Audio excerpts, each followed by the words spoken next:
Hello and welcome back, subscribblers, to another story time. Content warning before we get started: if any of the following on screen is something that you're uncomfortable with, feel free to skip this video and I'll see you in another one. Today I wanted to share with you the creation of a character that I named Blight and how they became my fursona/persona. I made them back in 2019 for Inktober. I used to have Vixie as my personified and fursona character, but seeing as Vixie was everywhere, this messed with the continuity and sort of story of my webtoons because I was just making her myself instead of her own character. I had a lot of stress-related and weather being too hot-related kind of issues where it gave me horrible dizzy spells. I also had some family and friend stresses that were going on that I couldn't express through many words or actions, but I was able to through my artwork. It helped me relieve a lot of anxiousness or sadness or stress or anger, but a lot of these still showed up in my nightmares, and it was kind of confusing for a few people when they would see Vixie in these illustrations rather than myself. But I didn't want to draw Stencil Fox in these sort of images. I also had some scary sort of situations with family pushing religious stuff onto me that I then created the persona of Dangel. They turned into their own comic character. I also had a protogen character named Spice, and I still use them in a lot of my videos, but a lot of it was sort of negative because I was venting. A lot of people misconstrued this as me hating protogens, but I love my character. They just personify my klutziness and how a lot of what I was feeling that wasn't physical but more emotional. I then started making videos with Blight, like these.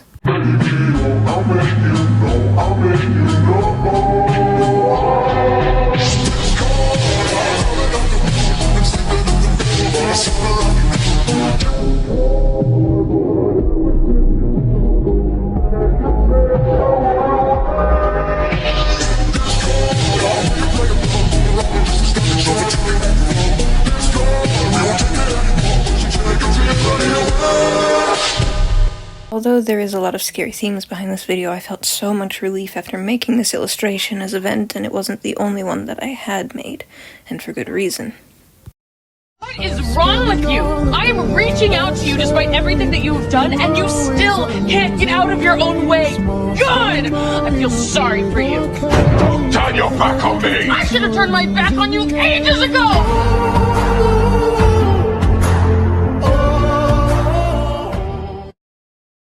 After creating these videos, I knew for a fact that Blight was a persona and a fursona that I could relate to and could illustrate a lot of these vent-type feelings, but not just the negative, but also the happy ones, to be able to move forward from what once was, where Blight started out as a very zombified version of themselves and later became stitched together, and then now has removed the mask, which is another key component.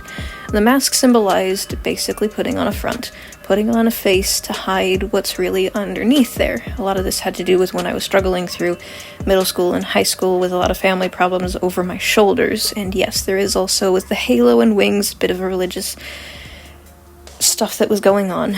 The best way I can explain it is that I was being pressured and having the religious family stuff pushed down on me, that it was their way or the highway, and it was terrifying because if you haven't seen or heard someone's tone of voice when they say it's their house, their rules, being terrified because your personal possessions were being destroyed and taken away because apparently you went against their and God's word. A lot of it was me basically also, through the red streaks across the mask, shows stains of tears and stress.